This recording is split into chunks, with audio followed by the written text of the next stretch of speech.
A Sherlock Holmes balloon modeling act. Script by Val Andrews. Performance by Paul Thomas Miller.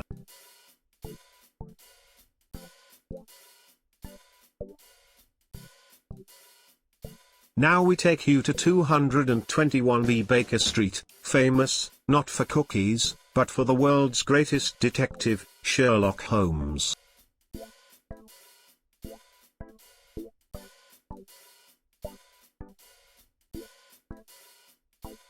He was frequently to be seen wearing a deerstalker hat, particularly when he went to stag parties.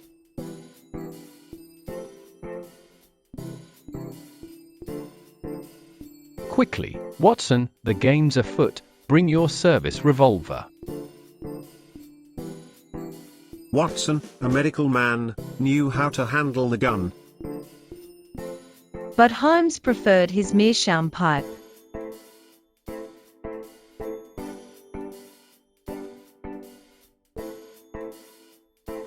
Of course, when the game was afoot, Holmes and Watson needed the help of their faithful companion. This was man's best friend, Bertie the Bloodhound, so called on account of his color.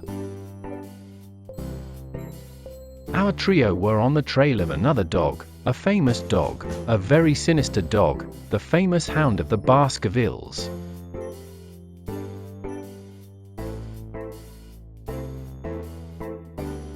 Whenever he looked for clues, Sherlock used his lens. Elementary, my dear Watson, but look, down that bell rope comes the messenger of death, the speckled band. Maybe it was just a worm and was still looking through his lens? Ah, that's more like it.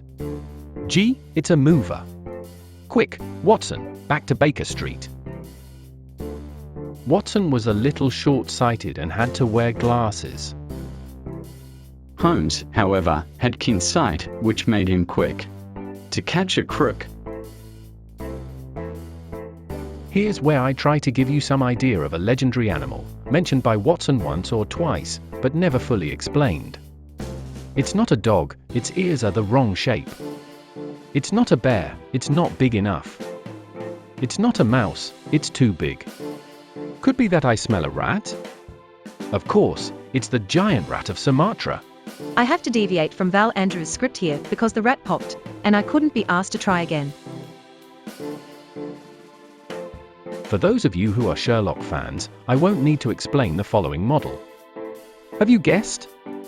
Of course, you are right, it's one of the famous dancing men from the story so called.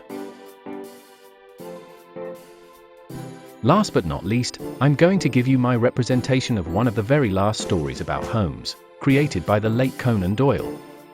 See if you can remember the title. There it is, and I've no doubt you guessed it, it's The Final Problem. And what is the final problem? I'll tell you, it's that I don't know what the heck it is. Now for my encore, it doesn't take much to bring me back.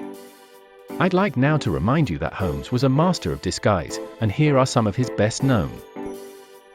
I could not do the routine in the book as it was quite offensive. So instead here is Sherlock Holmes disguised as an elephant.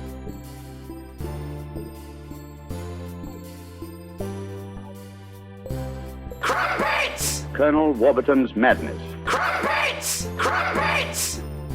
Good night, Watson.